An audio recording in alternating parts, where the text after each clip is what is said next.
देखिए हमारा पहला चैप्टर है पाठ 1, कैसे पता करें कब क्या हुआ था। इतिहास जानने के स्रोत। इतिहास क्या है, सबसे पहले हम ये जानेंगे इतिहास क्या चीज है। कल जो हमने किया वो इतिहास हो गया, ठीक है। आज हमने जो किया, जो कल में गया, वो इतिहास हो गया, ठीक है। इतिहास बदला जा सकता है?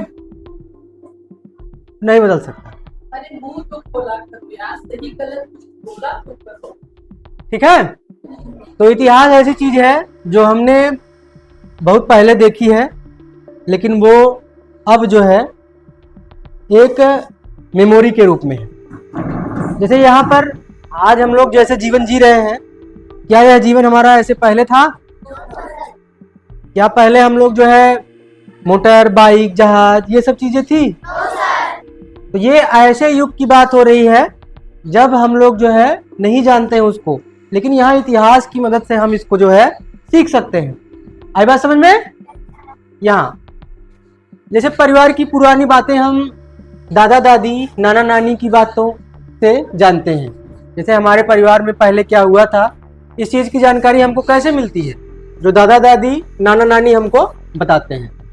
समाचार पत्र, पत्रिका, टीवी और रेडियो से भी हमें जानकारियां मिलती हैं। सोचो, अगर हमें आज से हजारों वर्ष पहले के लोगों के रहन सहन के बारे में जानना हो तो हम कैसे जानेंगे? अगर हमको हजारों साल पहले लोग कैसे रहते थे ये जानना हो तो हम कैसे जानेंगे? तो इसी को जानने का जो स्रोत होता है वो है हमारा इतिहास। हजारों वर्षों पहले के बारे में जानकारी प्राप्त करनी हो उसे हम क्या कहते हैं? इतिहास कहते हैं। इतिहासकार अतीत से प्राप्त तथ्यों और साक्ष्यों के आधार पर बीते समय की जानकारी देते हैं। इतिहासकार जो है हमें जो पुराने समय में, अतीत मतलब पुराने समय में जो प्राप्त तथ्य हैं और जो साक्ष्य हैं उनके आधार पर जो है बीते समय की जानकारी देते हैं। इतिहास बीते हुए समय और उस समय के लोगों को समझने और जानने का एक साधन है। यहाँ पर आपको जो है एक परिभाषा दी गई है, देख रहे हैं, बहुत ही इंपॉर्टेंट परिभाषा है। यह जो है परीक्षा में पूछा जाता है। इतिहास जो है बीते हुए समय और उस समय के लोगों को समझने और जानने का एक साधन है। ठीक, कैसे पता लगाते हैं किसी चीज के इतिहास के बारे में? हम कैसे पता लगाते? अब यहाँ पर देखो एक जो है टॉपिक दिया है, पुरातत्व।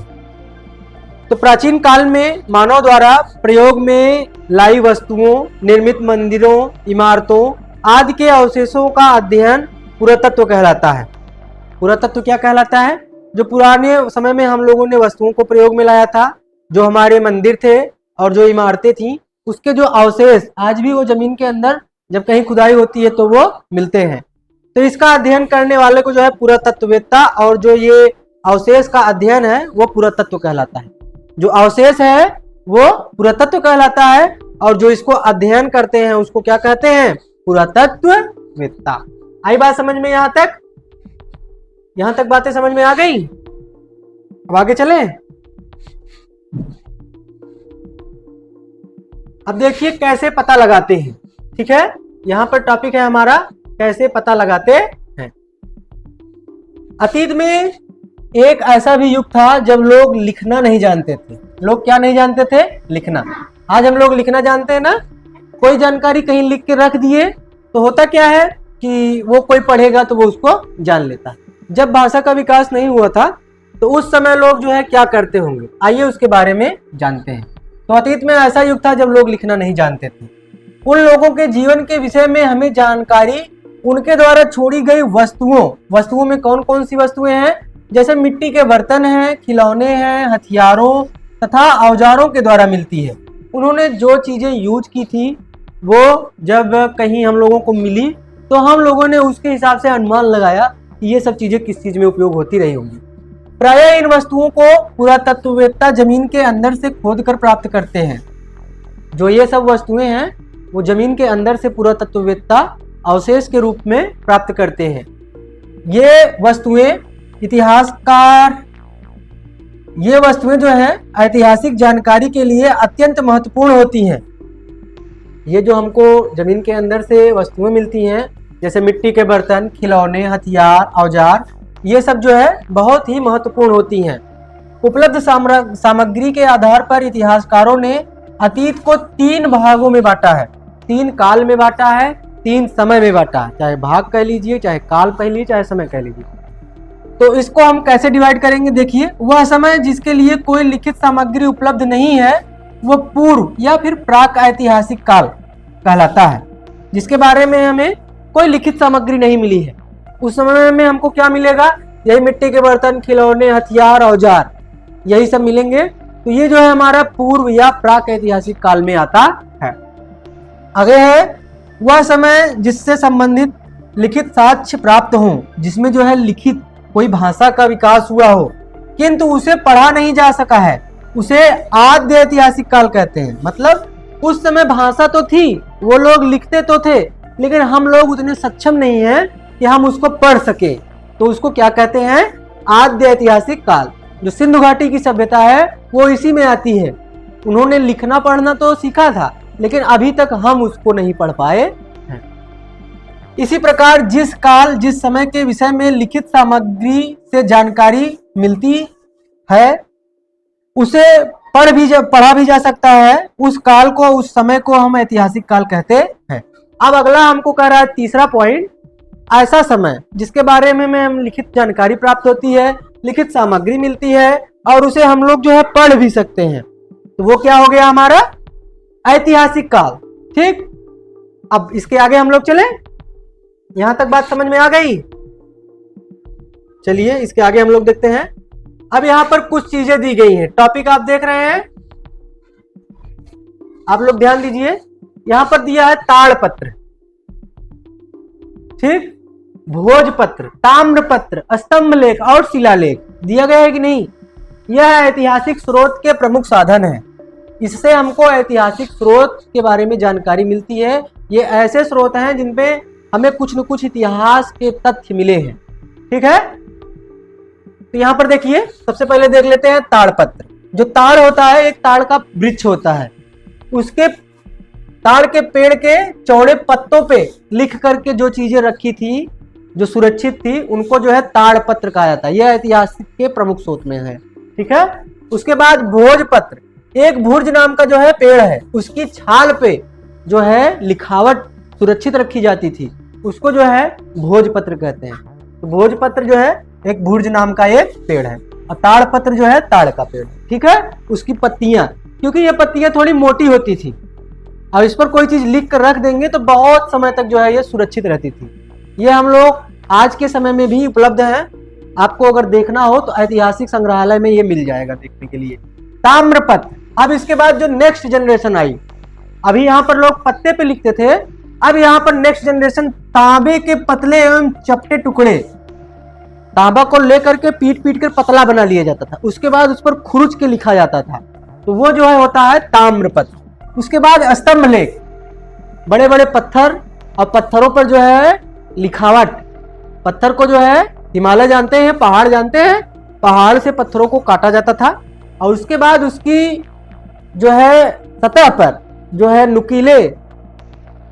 नुकीले धातु से जो है लिखावट की जाती थी, लिखा जाता था, तो उसको जो है पत्थर के खंभों पर लिखा लेख, उसको क्या कहेंगे हम लोग? स्तंभ लेख। ठीक, शिलालेख, शिलालेख भी उसी तरह का है, पत्थर की चट्टानों पर जो लिखे लेख मिले हैं सेम उसी तरह का है, इसको भी जो है शिलालेख के रूप में हम लोग जानते हैं। तो ये जो खंभे की तरह हो जाएगा तो स्तंभ लेख हो जाएगा, स्तंभ मतलब पत्थर का खंभा, और शिलालेख जैसे कि ऐसे ऐसे कहीं कहीं आपको शिलापट्ट देखने को मिलता है, उस पर लिखा रहेगा फला फला समय में इस सड़क का निर्माण हुआ। ठीक, तो वैसे ही शिलापट्ट बनवाए जाते थे, आज भी समय में शिलापट्ट बनवाए जाते हैं। जब कहीं रोड बनता है तो वहां पे लिखा है, कोई बड़ी बिल्डिंग है, बहुत से लोग अपने घरों पर अपना नाम लिखते हैं शिलापट्ट पे। ठीक, तो इस प्रकार से संरचनाएं होती है। अब देखिए यहाँ पर क्या कह रहा है, प्राचीन काल में मानव ने जब लिखना शुरू किया तब उसे कागज का ज्ञान नहीं था। कागज का ज्ञान आज है हम लोगों को, हम लोग कागज पे लिखते हैं, लेकिन बहुत समय पहले लोग जानते नहीं थे कि कैसे कागज बनता है और किस पेड़ से बनता है, कैसे बनाया जाए। तो उस कंडीशन में वह अपने लेखों को जो है ताड़पत्रों, भोजपत्रों, ताम्रपत्रों पर लिखता था। जो पहले का हमारा पूर्वज था, जो हमारे पहले के पूर्वज थे, वो जब लिखना नहीं मतलब कागज का उनको ज्ञान नहीं था, और जब उन्होंने लिखना शुरू किया तो उन्होंने सबसे पहले ताड़पत्र, फिर भोजपत्र, फिर ताम्रपत्र पर लिखना शुरू किया। कभी कभी लेख बड़ी शिलाओं, स्तंभों और पत्थरों की दीवारों, मिट्टी या पत्थर के छोटे छोटे फलकों, फलक मतलब होता है टुकड़ा, पर भी लिखे जाते थे। सबसे पहले जो है पत्तियों पर लिखा आदमी ने, उसके बाद तांबे पर, धातु पर, फिर उसके बाद जो है स्तंभों पर। स्तंभ जो पत्थर के होते थे, जानते हैं आप लोग, पहाड़ को काट करके पत्थर बनाए जाते थे, और पहाड़ को ही काट के शिलालेख भी बनाए जाते थे। ठीक, आरंभ में मानव ने अपनी भावनाओं को चित्र के माध्यम से इन चीजों पर उकेरा। धीरे धीरे ये चित्र जो है संकेतों, प्रतीकों के रूप में चल गए और लिपि का आविष्कार हुआ। अब यहाँ पर देखिए बहुत समझने वाली बात, जैसे आज हम लोग क ख ग घ ए बी सी डी, अली बेते, उर्दू, ये सब देख रहे हैं ना, तमिल भाषा, संस्कृत भाषा, ठीक, ये सब पहले ये लोग नहीं जानते थे। तो ये लोग चित्रों के माध्यम से कोई चित्र बना दिए कि एक गिलास है तो वो हो गया ग्लास का चित्र, कोई जानवर बना दिए तो वो हो गया जानवर का चित्र। चित्र को देखकर आप बता देंगे ना कि ये जानवर है। अगर कहीं चित्र छपा हुआ है, मान लीजिए यहाँ पर एक चित्र छपा हुआ है, आप लोग इसको देख के बता सकते हैं क्या है, गिलास है। कहीं पर ऐसे जो है कोई आदमी का चित्र ऐसे बना दिया, आप बता देंगे ना कि ये आदमी है कि नहीं है। ऐसे ही ये लोग पहले चित्र बनाते थे। फिर इसी चित्र को धीरे धीरे इन्होंने जो है अपने प्रतीक चिन्हों, संकेतों के रूप में, जैसे क आप लिखते हैं, क क्या है, ये एक संकेत है, प्रतीक चिन्ह है, ठीक है, क। इसी तरह से सभी अल्फाबेट्स ABCD सब प्रतीक चिन्ह के रूप में है, ठीक। और उसके बाद यही प्रतीक चिन्ह धीरे धीरे बदलते बदलते लिपि के रूप में आविष्कार। लिपि मतलब एक भाषा, एक लिखावट के रूप में इनका जो है जन्म हो गया। इसलिए आरंभिक लिपियों जैसे चित्रात्मक पिक्टोग्राफ, जिसमें आप लोग जब पहले पहले किताब पढ़ना शुरू किए होंगे तो आप लोगों को सबसे पहले चित्र वाली बुक दी गई होगी। आप लोग जब पढ़ाई शुरू किए होंगे सबसे पहले आपको पूरा किताब थोड़ी दे दिया गया होगा कि लो पढ़ो बैठ के, सबसे पहले आपको चित्र दिखाया गया हो। ये देखो एप्पल, एप्पल से सेब, आप चित्र देखते थे तो फिर कहते थे एप्पल है, सेब है, तब फिर नीचे आपने उसके जो संकेत है उसको पढ़ना और उसको समझना सीखा। ठीक उसी तरह से यहाँ पर पिक्टोग्राफ चित्र के रूप में जो है चीजें थी, और उसी को जो है उन्होंने लिपि के रूप में कन्वर्ट कर लिया। जैसे चीनी लिपि, चीनी लिपि में भी चित्रात्मक लिपि है, मिस्र की लिपि भी चित्रात्मक लिपि है, और उसके बाद सिंधु सभ्यता भी जो है चित्रात्मक लिपि है। आप जिसे पढ़ रहे हैं इसे देवनागरी लिपि कहते हैं। आप जो ये हिंदी पढ़ रहे हैं ना, क ख ग घ ये सब, इसको क्या कहते हैं, देवनागरी लिपि। अगर कोई पूछे हमारी जो हिंदी भाषा है वो कौन सी है, तो आप बोल दीजिएगा उनको कि ये जो है हमारी देवनागरी लिपि है। चला जाए आगे। अब इसके आगे हम लोग चलते हैं, टॉपिक को देखते हैं थोड़ा। अब यहां पर ये पॉइंट देखते हैं, ठीक। प्राचीन इतिहास के विषय में हमें जानकारी तत्कालीन लेखों से भी प्राप्त होती है। इतिहास को जानने के स्रोत साधन इस प्रकार से, जो उस समय के लेख थे, जैसे हम लोग आज लिख के कहीं पर रख देते हैं कोई चीज, कभी कोई पाएगा तो वो भी एक लेख है। उसी तरह पहले के भी जो लोग थे वो लिखते थे और लिख करके कहीं सुरक्षित रखते थे, तो वही जो इतिहासकार प्राप्त किए हैं तो वही हमारे क्या हो गए हैं, लेख हो गए हैं। अब देखिए इतिहास को जानने के प्रमुख स्रोत कौन कौन से हैं। पहला है पुरातात्विक स्रोत। पुरातत्व किसे कहते हैं, जैसे उस समय के लोगों ने जो चीजें वस्तुएं उपयोग की थी और वो जमीन में रह गई और उसको खोजा गया और उसके माध्यम से चीजों का अध्ययन किया गया, तो वो पुरातत्व, ठीक। और जो इसका अध्ययन करता है वो होता है पुरातत्ववेत्ता। अब पुरातात्विक स्रोत में सबसे पहले आते हैं अभिलेख। अभिलेख आपको बताया गया, ठीक, पहाड़ों पर, चट्टानों पर, कहीं पर जो है लेख।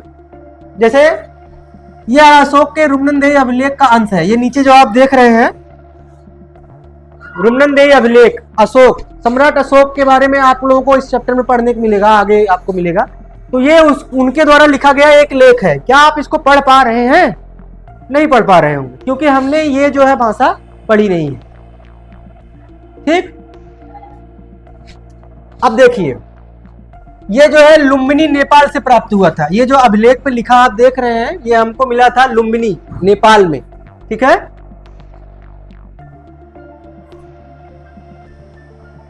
अभिलेख आप देख रहे हैं ना। इस विषय में अशोक ने यह घोषणा की है कि जो आप लेख देख रहे हैं, इस लेख में यह घोषणा की गई है कि लुम्बिनी में उपज का 8वां भाग, जितना उत्पादन होगा खेत में, उसका 8वां भाग कर के रूप में लिया जाएगा। कर के रूप में लिया जाएगा मतलब टैक्स।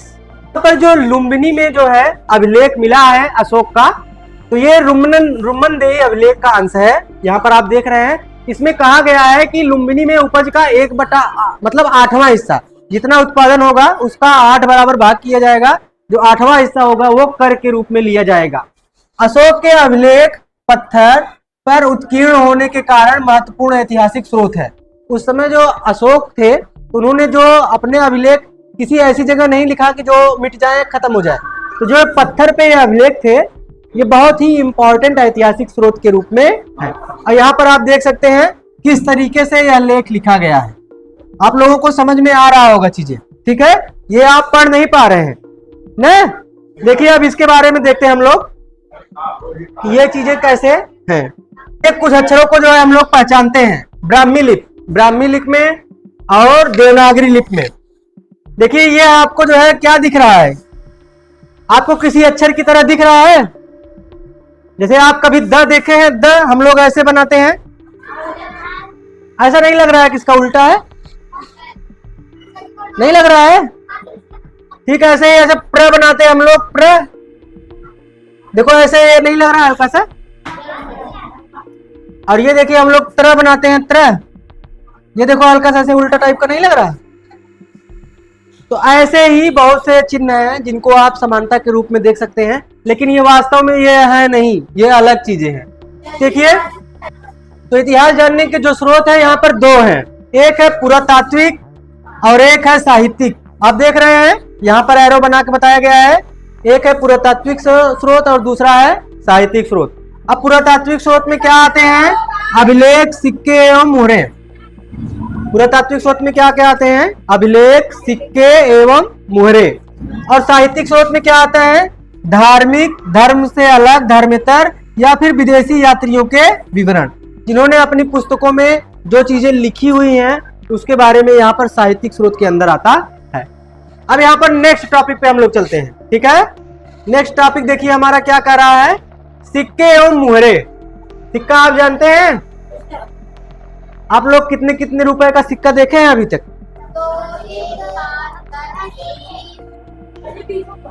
हाँ, 2, 1, 5, 10, 20। अच्छा, क्या जो है 25 पैसा कोई देखा है? 50 पैसा अब कहाँ गया, बंद हो गया ना, नहीं देखने को मिलता। ठीक वैसे ही वो इतिहास हो गया हमारा कि कभी 25 पैसा चलता था। ठीक वैसे ही सिक्के एवं मुहरे हैं। जैसे प्राप्त सिक्कों से तत्कालीन शासक का नाम तथा उसके समय का पता चलता था। जैसे अगर किसी समय का कोई सिक्का मिला है तो वह किस व्यक्ति ने सिक्का चलवाया था उसके बारे में, उस राजा के बारे में यहाँ पर जानकारी मिलती है। और उसके बाद सिक्के की बनावट से उस समय की कला तथा सिक्कों की धातुओं से आर्थिक स्थिति की जानकारी होती थी, जानकारियां प्राप्त होती थी। सिक्का कैसे बना है, गोल बना है, चीपट बना है, जैसे मन वैसे ठोक के बना दिए है। ठीक, और अगर सिक्का जो है धातु का, मतलब लोहे का बना है, तांबा का बना है, कि सोने का बना है, कि चांदी का बना है। अगर सोने का सिक्का बना है तो उस समय बहुत ही ज्यादा पैसा रहा होगा, उस समय बहुत संप्रभुता रही।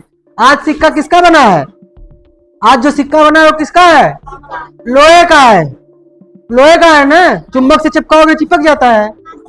तो इसका मतलब यह है आज की स्थिति वो नहीं है, जिस समय सोने का सिक्का चलता रहा होगा वो स्थिति आज से बहुत बढ़िया रही होगी। ठीक, अब देखो यहाँ पर गुप्त शासक कुमारगुप्त प्रथम को इस सिक्के पर घुड़सवारी करते हुए दिखाया गया है। यहाँ पर एक सिक्का देख रहे हैं, यह एक सिक्का है और इसमें जो है गुप्त शासक जो है कुमारगुप्त जो थे, उनको जो है घोड़ा देख रहे हैं, ये घोड़ा है और घोड़े पर सवारी करते हुए दिखाया गया है, जिससे हम कह सकते हैं कि वह एक अच्छे घुड़सवार थे। इस प्रकार सिक्के इतिहास लेखन में महत्वपूर्ण योगदान देते हैं। तो सिक्के जो है बहुत ही इंपॉर्टेंट रोल अदा करते हैं इतिहास को लिखने में। इस सिक्कों को देखकर और क्या पता लगा सकते हैं आप बताइए। पहले बात तो यह सिक्का देखिए गोल आकार में बना है, इसका मतलब इसको बनाने के लिए एक गोल सांचा रहा होगा, तभी इतना गोला बना है ना। और ये अगर सोने का होगा तो उस समय बहुत ज्यादा मतलब संप्रभुता रही होगी, और तांबे ओमे का होगा तो कम संप्रभुता रही होगी। ठीक इसी तरह से सिक्कों से हम बहुत सी चीजों का अंदाज लगाते हैं। आइए अब आगे चलते हैं हम लोग। बहुत इंपॉर्टेंट टॉपिक है ये। यहां पर आप देख रहे हैं क्या चित्र है, एक बैल दिख रहा है ना? पहचान में आ रहा है कि नहीं? कुछ और नहीं है, बैल ही है ना। चलो, हड़प्पा कालीन मुहरे मेसोपोटामिया से मिली है। जो ये सिक्का आप देख रहे हैं ये मेसोपोटामिया से मिला हुआ एक स्थान का नाम है। इससे ज्ञात होता है कि हड़प्पा वासियों का व्यापार मेसोपोटामिया इराक से होता था। ठीक है, इससे क्या पता चलता है कि यहाँ पर जो हड़प्पा वासी थे उनका व्यापार जो है कहाँ से होता था? इराक से होता था, क्योंकि सिक्के जो है एक जगह से दूसरी जगह जाते रहते थे। अगर यहाँ का सिक्का कहीं और मिला, इसका मतलब यहाँ के लोग वहां भी व्यापार करने जाते थे, तभी तो यहाँ का सिक्का वहां गया। उसी तरह से ये सिक्का जो है कहीं और का है और मिला कहाँ है? मेसोपोटामिया की सभ्यता से मिला है। ठीक है,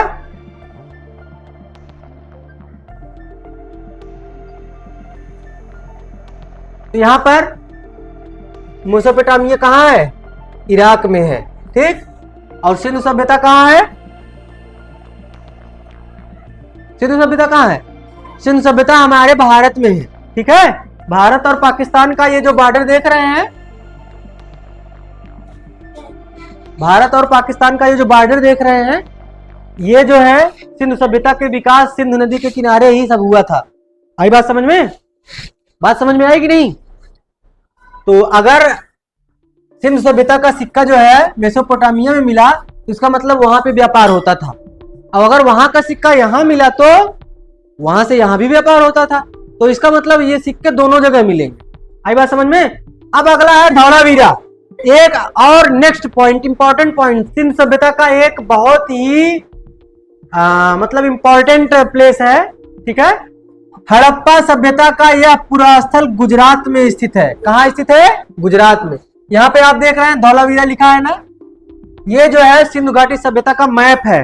और यहाँ पर जो प्रमुख स्थल है सतकागेडोर जो है, मोहनजोदड़ो, चौंदड़ो, और उसके बाद कालीबंगा, लोथल, तुर्कोदा, ये सब जो है इंपॉर्टेंट स्थल है सिंधु घाटी सभ्यता के। ठीक है, तो जो धौलावीरा है यह जो है गुजरात में स्थित है।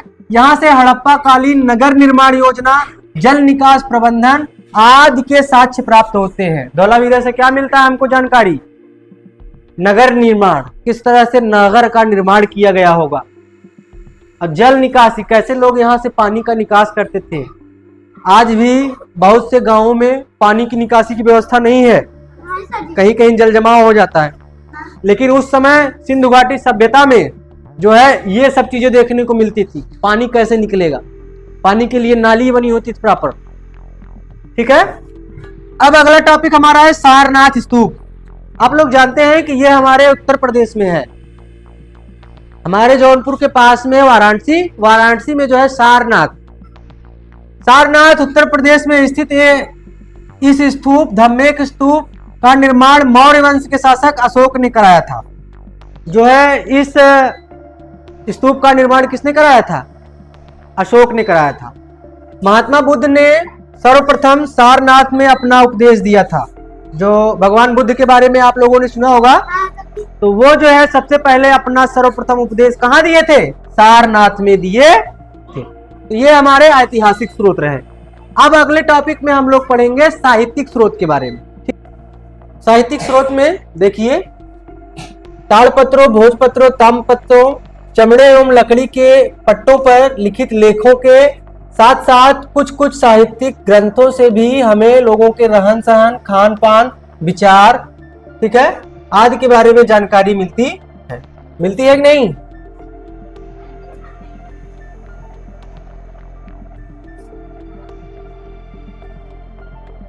जैसे यहां पर जो है पुस्तक पे बताया गया है, जैसे यहां पर पुस्तक का नाम है और उसमें किस तरह की जानकारी हमको प्राप्त होती है उस पुस्तक से यहां पर डिटेल दी गई है। पहला है धार्मिक साहित्य, मतलब किसी धर्म के द्वारा जो हमें जानकारी मिली है धार्मिक ग्रंथों से, क्योंकि ग्रंथ जो हमारे लिखित रूप में है, ठीक। तो इनमें जो है वेद, सबसे पहला है वेद। वेद हमारे कितने हैं? 4 वेद है, ऋग्वेद, सामवेद, यजुर्वेद और अथर्ववेद है। तो इन वेदों से हमको क्या जानकारी मिलती है? वैदिक कालीन विवरण, मतलब वैदिक कालीन समय में उस समय के लोग किस तरीके से रहते थे, यह जानकारी हमको किसमें मिलती है? वेद में। उसके बाद रामायण और महाभारत महाकाव्य है। रामायण की रचना किसने की थी? महर्षि वाल्मीकि ने। और महाभारत की रचना किसने की थी? वेद व्यास जी ने, ठीक है। अब इनमें क्या जानकारी हमको मिलती है? महाकाव्य जो है कालीन समाज के विषय में जानकारी मिलती है। महाकाव्य में उस समय क्या चीजें थी उसकी जानकारी हमको इसमें मिलती है। उसके बाद अगला है जैन एवं बौद्ध साहित्य और जातक कथा। जैन और बौद्ध धर्म आप लोगों ने सुना होगा, आपको इस चैप्टर में भी आगे मिलेगा पढ़ने के लिए, अच्छे से उसमें डिटेल में जिक्र किया जाएगा। अभी शॉर्ट में इसको देख लीजिए। जैन और बौद्ध साहित्य में ये जो है 6ठी शताब्दी ईसा पूर्व के थे। जो बौद्ध धर्म और जैन धर्म थे वो 6ठी शताब्दी ईसा पूर्व के थे, ठीक है। और इसमें जो है राजनीतिक, सामाजिक एवं धार्मिक स्थिति का विवरण मिलता है। उस समय की राजनीतिक स्थिति क्या थी, धार्मिक स्थिति क्या थी और सामाजिक स्थिति क्या थी, उसके बारे में विवरण मिलता है। अब यहाँ पर धर्मेतर, मतलब धर्म के अतिरिक्त, धर्म से अलग, ठीक है, जो साहित्य थे उसके बारे में यहाँ पर जिक्र किया गया है। 4 नंबर है अर्थशास्त्र। अर्थशास्त्र की रचना किसने की थी? चंद्रगुप्त मौर्य के मंत्री थे, वो थे कौटिल्य चाणक्य। चाणक्य के द्वारा अर्थशास्त्र की रचना की थी। और इसमें जो है आपको मौर्यकालीन समाज की राजनीतिक, सामाजिक एवं आर्थिक एवं धार्मिक स्थिति का वर्णन मिलता है। ये जो कौटिल्य का अर्थशास्त्र है इसमें मौर्य वंश की बहुत सी जानकारियां मिलती हैं। और इन जानकारियों में मुख्य रूप से राजनीतिक, किस प्रकार से वहां की राज्य व्यवस्था चलती थी, सामाजिक, समाज कितने वर्गों में बटा हुआ था, आर्थिक, वहां पर टैक्स, कर और किस प्रकार से जो है धन का संचार किया जाता था वो, और धार्मिक और उस समय क्या धर्म था उसके बारे में जानकारी हमको अर्थशास्त्र से मिलती है। उसके बाद है अपना राजतरंगिणी, कल्हड़ ने इसको लिखी है। इसकी रचना किसने की है? कल्हड़ ने।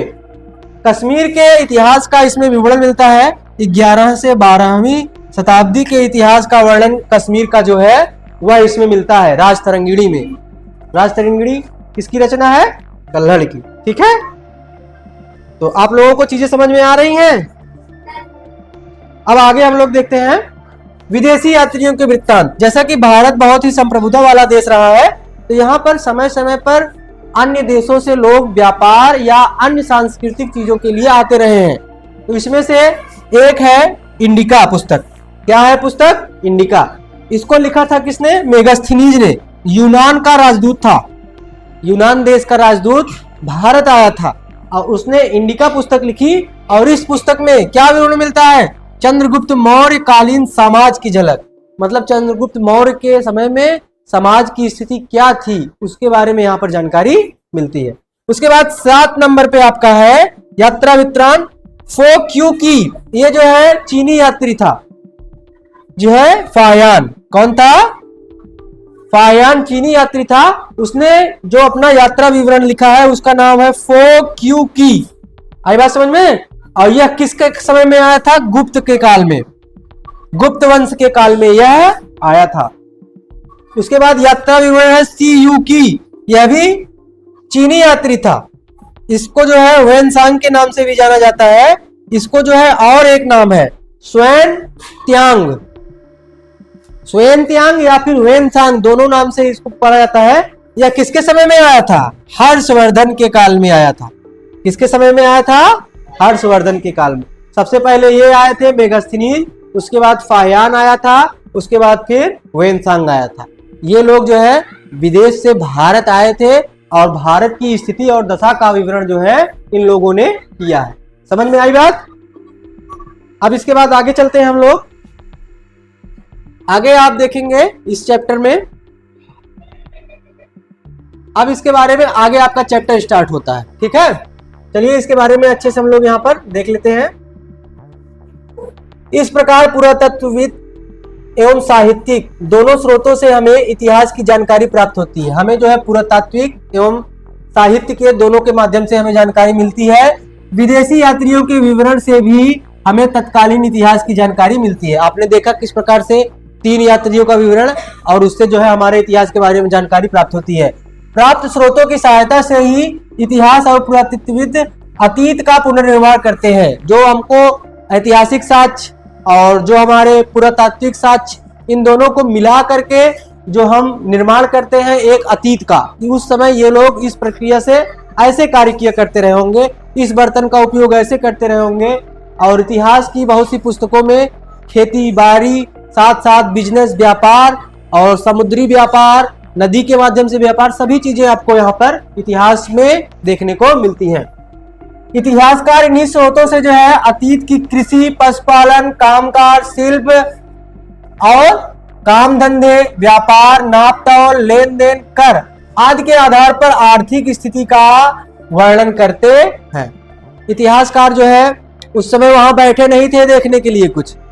ये जो आपको पुरातात्विक और ऐतिहासिक साक्ष्य जो मिले हैं, विदेशी यात्रियों के जो विवरण मिले हैं, इन्हीं को सब मिला करके वो एक निष्कर्ष निकालते हैं और उसी के माध्यम से वो अतीत के कृषि, पशुपालन, कामगार, उसके बाद शिल्प, व्यापार, नापतोल, लेन देन आदि के बारे में जानकारी प्राप्त करते हैं। देखिए, घर परिवार, स्त्रियों की स्थिति, शिक्षा, रहन सहन, खान पान, वेशभूषा, मनोरंजन, त्योहार, मेले आदि के आधार पर समाज, जानते हैं समाज में अगर कोई रहेगा तो वो क्या है, घर में रहेगा, परिवार में रहेगा, खाना पीना खाएगा, पढ़ेगा, लिखेगा, कुछ पहनेगा, मनोरंजन का कुछ साधन होगा, मेला इत्यादि। इन सब की जानकारी जो है सामाजिक तथा इन सब की जानकारी आपको मिलेगी तो आप पता कर सकते हैं ना कि उनकी सामाजिक स्थिति कैसी थी। और उसके साथ ही राजा, प्रजा, प्रशासन, सुरक्षा, सैन्य व्यवस्था के आधार पर राजनीतिक, मतलब वहां का राजा किस प्रकार से शासन करता था, इसकी जानकारी हमको जो है ऐतिहासिक साक्ष्यों और पुरातात्विक साक्ष्यों की जानकारी से प्राप्त होती है। इस प्रकार कला, आचार विचार, ज्ञान विज्ञान की मान्यताएं, धार्मिक विश्वास, देवी देवताओं को मानना, पूजा पाठ, परंपराओं के आधार पर जो है हम क्या अनुमान लगाते हैं कि वहां की धार्मिक एवं सांस्कृतिक स्थिति कैसी रही होगी। तो जिस समय में ज्यादा हमको चित्रकारी, कला और निर्माण की चीजें देखने को मिली हैं, इसका मतलब यह है कि वह काल जो है बहुत ही अच्छा रहा होगा धार्मिक एवं सांस्कृतिक महत्व से। ठीक है, अब इतिहास में मानव की संस्कृति, उनके धर्म, उनकी सामाजिक व्यवस्था को जानने और समझने में सहायता करता है। इतिहास जो है हमें क्या करता है, किसी भी काल में मानव की स्थिति, सांस्कृतिक स्थिति, धार्मिक एवं राजनीतिक व्यवस्था को जानने में मदद करता है। इतिहास का अध्ययन अतीत की घटनाओं से वर्तमान और भविष्य के लिए सबक लेना सिखाता है। अगर इतिहास में कोई घटना हुई है तो उससे हम वर्तमान में भी सीख ले सकते हैं कि हमको इस तरह से कार्य नहीं करना है, नहीं तो हमारा भी परिणाम उसी तरह ही होगा। तो यह चीजें हमको कौन सिखाता है, इतिहास सिखाता है। इतिहास हमें यह सिखाता है कि हम उन बातों का अनुसरण कैसे करें जिनसे समरसता और शांति को बढ़ावा मिल सके। इतिहास हमें यह सिखाता है कि हम किन बातों का अनुसरण करें कि जिससे सामाजिक समरसता बनी रहे, शांति बनी रहे और समाज में सभी चीजें अच्छे तरीके से हो सके। ठीक है, कौन पहले और कौन बाद में। अगर मैं कहूं कि एक ही जगह पर बहुत सी सभ्यताएं हुए, मतलब वहां पर बहुत से लोग रहे, फिर उस जगह का जो है विनाश हो गया, फिर दूसरे लोग रहे, फिर नई सभ्यता का विनाश हुआ, तो इसमें आप कैसे पता लगाएंगे कौन सी सभ्यता सबसे पहले थी, कैसे पता चलेगा। मान लो यहाँ पर 4 स्तर दिए गए हैं, 1 2 3 4। ठीक है, कहीं पर आप कोई चीज खोदते हैं, मान लो ये जमीन है, जमीन के नीचे आपने खोदना शुरू किया, पहला स्तर, दूसरा स्तर, तीसरा स्तर और चौथा स्तर, तो जो सबसे नीचे मिलेगा वो हमारी सबसे पुरानी सभ्यता होगी। जो सबसे नीचे मिलेगा वो हमारी सबसे पुरानी सभ्यता होगी। उसके ऊपर वाली इसके बाद की होगी, वो दूसरे नंबर की आएगी, उसके बाद तीसरे नंबर की आएगी, फिर चौथे नंबर की, और उसके बाद इस समय जो हम लोग हैं। आई बात समझ में? इस तरह से स्तरीकरण होता है। यहां पर आप देख लीजिए, जब पुरातत्वविद किसी स्थान की खुदाई करते हैं तो वो कैसे समझते हैं कि कौन से स्तर पहले के हैं और कौन से बाद के हैं।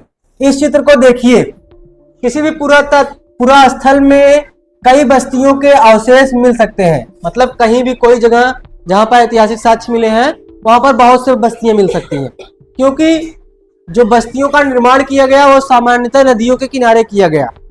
नदियों के किनारे इसलिए क्योंकि ये व्यापार के लिए भी और कहीं आने जाने के आगमन साधन के लिए भी बहुत इंपॉर्टेंट हुआ करते थे। आई बात समझ में?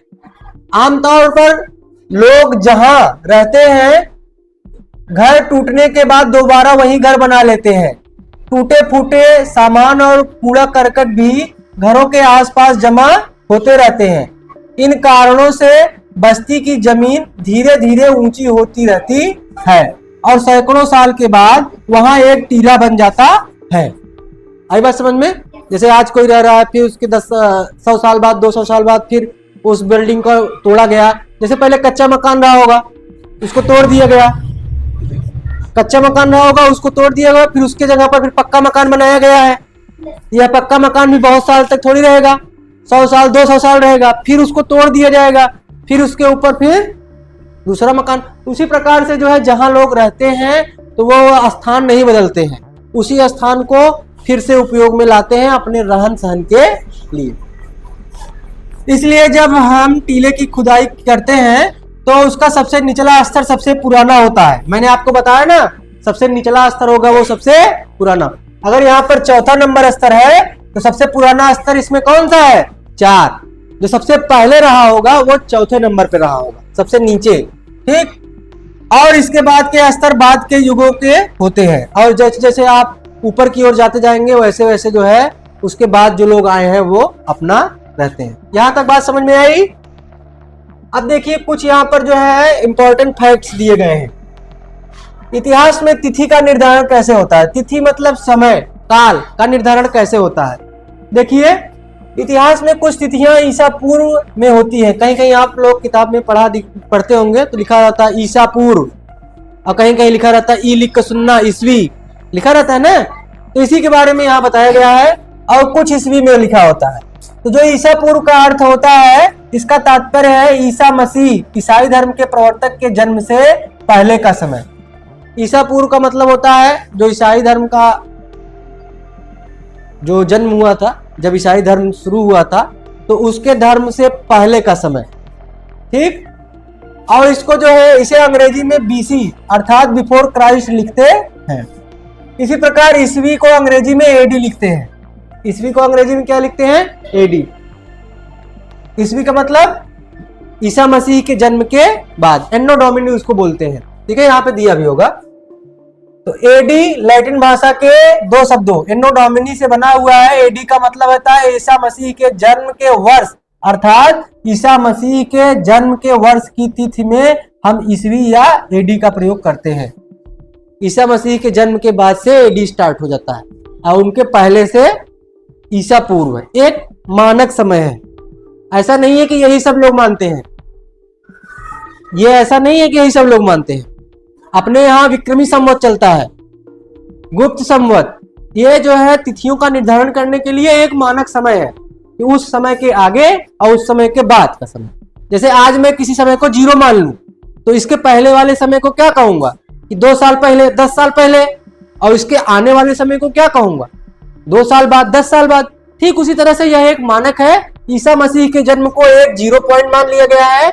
जब इसके पुराने तथ्यों को जानेंगे तो उसको हम लोग BC कहते हैं, बिफोर क्राइस्ट, और इसके बाद के समय को देखेंगे तो इसको AD कहते हैं, एन्नो डोमिनी, आफ्टर एन्नो डोमिनी इसको बोलते हैं। इसको जो है एन्नो डोमिनी बोलते हैं। ठीक, ये जो है आपके ईसा मसीह के जन्म के बाद का। ठीक है, यहाँ पर जो है आपको अभिलेख, अभिलेख क्या होते हैं?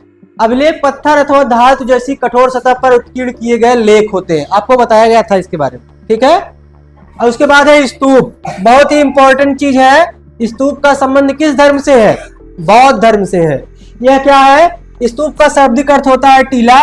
प्राय सभी स्तूप के अंदर एक डिब्बे में महात्मा बुद्ध या उनके अनुयायियों के शरीर के अवशेष जैसे दांत, हड्डी, राख या उनके द्वारा प्रयोग में लाई गई सामग्री, पत्थर अथवा सिक्के रखे जाते हैं।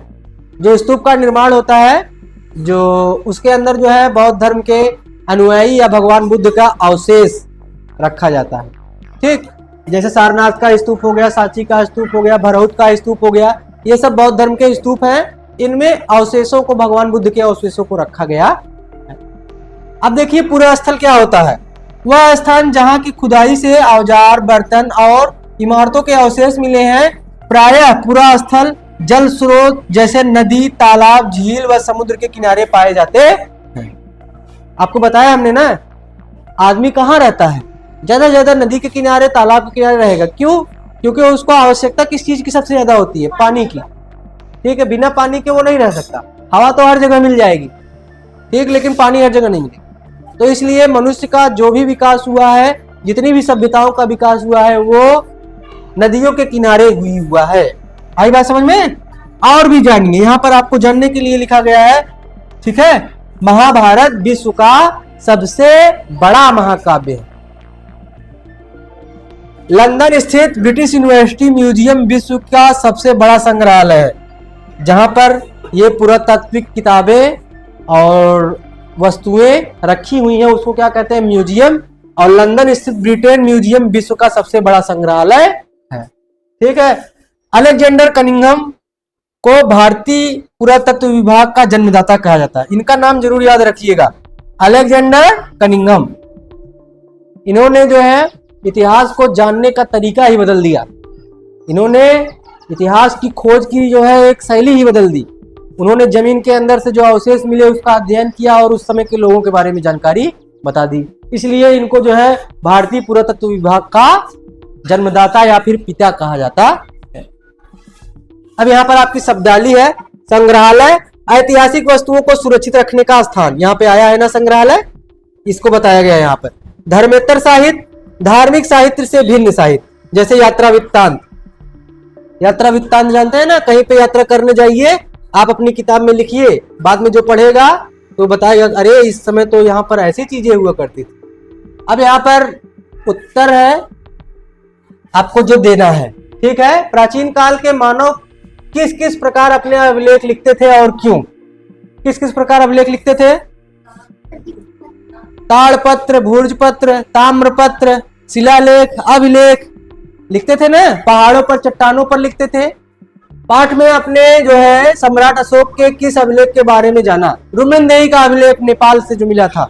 ठीक है, इतिहास लेखन में सिक्के एवं अभिलेख किस प्रकार से सहायक होते हैं? आपको ये चीज हमने चैप्टर में ही बता दिया था कि कहीं पे सिक्का मिलेगा तो किस प्रकार का सिक्का है, उसका संरचना कैसा है, गोल है, चिपट है, लंबा है, चौड़ा है, कैसा है, तो इस प्रकार से वहां का। अब देखिए मेगास्थनीज की पुस्तक का क्या नाम था? इंडिका। मेगास्थनीज जो पुस्तक लिखी उसका नाम क्या है? इंडिका। किसके समय में आया था ये? चंद्रगुप्त मौर्य के समय में। इतिहास जानने के पुरातात्विक एवं साहित्यिक साधन का वर्णन कीजिए। ये चीज आपको जो है चैप्टर में मिल ही गई है। अब अंतर स्पष्ट कीजिए। पूर्व या प्राक इतिहास काल, आद्य इतिहास काल, ऐतिहासिक काल, इसके बारे में आपको बताया गया है। ये इसके बारे में हमको कोई लिखित सामग्री नहीं प्राप्त है, कोई भी लिखित सामग्री हमको नहीं प्राप्त है। और इसके बारे में लिखित तो है, ठीक है, लिखित है लेकिन पढ़ा नहीं जा सकता है, इसको हमने पढ़ नहीं पाया है। ठीक, और ऐतिहासिक काल है, लिखित भी है और पढ़ा भी जा सका है। ठीक है, आई बात समझ में? लिखित भी है और हम इसको पढ़ भी सकते हैं। निम्नलिखित से आप क्या समझते हैं, इसके बारे में वर्णन करना है। पुरातत्ववेत्ता क्या होता है, इतिहासकार क्या होता है, ये चीजें आपको चैप्टर में बता दी गई हैं। ठीक है, अब इसके बाद सही कथन पर सही का निशान लगाइए और गलत कथन पर गलत का निशान लगाइए। प्राक इतिहास जानने के लिए हमारे पास लिखित सामग्री है नहीं, ये गलत है। प्राक इतिहास उसी को कहा जाता है जिसके बारे में हमको लिखित जानकारी प्राप्त नहीं है। प्राचीन काल के मानव कागज पर लिखते थे, गलत बात है। वो लोग पत्थरों पर, चट्टानों पर, ताम्रपत्र, भुर्जपत्र, ठीक है, इस पर लिखते थे। सिक्के एवं अभिलेख से भी ऐतिहासिक जानकारी मिलती है, सही बात है। राजतरंगिणी कौटिल्य चाणक्य की रचना है, कल्हड़ की रचना है ना। राजतरंगिणी कल्हड़ की रचना है और इसके बारे में कश्मीर के इतिहास के बारे में जानकारी मिलती है। और कौटिल्य ने क्या लिखा था? अर्थशास्त्र लिखा था। वेद धार्मिक साहित्य है? फायान मौर्य काल में भारत आया था? फायान मौर्य काल में भारत आया था? नो। फायान किस समय में भारत आया था? इसके बारे में जानकारी आपको यहां पर देखने को मिलेगी। देख रहे हैं? फायान चीनी यात्री गुप्त काल में आया था। ठीक है, फायान गुप्त काल में आया था। अब यहां पर क्वेश्चन नंबर 5 है, तो ये भी आपका गलत है। ठीक, आप सारनाथ स्तूप देखने जा रहे हैं। स्तूप के बारे में आप क्या क्या जानते होंगे, उसकी जानकारी के लिए कुछ प्रश्न बना। तो आप जब सारनाथ स्तूप जाइएगा देखने, तो उसके बारे में जो आपके मन में जिज्ञासा हो वो उसको बताइएगा। ये प्रोजेक्ट वर्क है, ये आपको करना है। वर्तमान में प्रचलित सिक्कों के चित्र बनाइए और उसकी विशेषता बताइए। इस समय जो सिक्का चल रहा है हमारे यहाँ, उसकी विशेषता बताना है। सिक्के में क्या लिखा रहता है? सत्यमेव जयते, और उसमें सिंह छपा है, सारनाथ के स्तंभ से लिया गया ना। वैसे बहुत सी चीजें हैं, आप उसको देखेंगे तो समझ लेंगे। उसके बाद अगली चीज है, अपने शहर क्षेत्र गांव के विषय में अपने बड़ों स्थानीय संग्रहालयों एवं कार्यालय से निम्नलिखित जानकारी प्राप्त करें। अपने गांव जहां आप रह रहे हैं उसके बारे में जानकारी हमको प्राप्त करनी है। आपके गांव और शहर का नाम कैसे पड़ा? आप जहां रह रहे हैं उसका नाम कैसे पड़ा? यहाँ कौन कौन सी वस्तुएं प्रसिद्ध है? आपके यहाँ की क्या चीज बहुत प्रसिद्ध है? यहाँ के निवासी का मुख्य व्यवसाय, यहाँ के लोग कौन सा व्यापार करते थे? प्राप्त जानकारी पर एक संक्षिप्त लेख लिखकर सूचना बोर्ड पर लगाएं। इस पर आपको एक संक्षिप्त लेख लिखना है और आपको अपने क्लासरूम में लगा दें। बातें समझ में आई? तो ये रहा आपका कंप्लीट चैप्टर, जो कि अब समाप्त हो चुका है।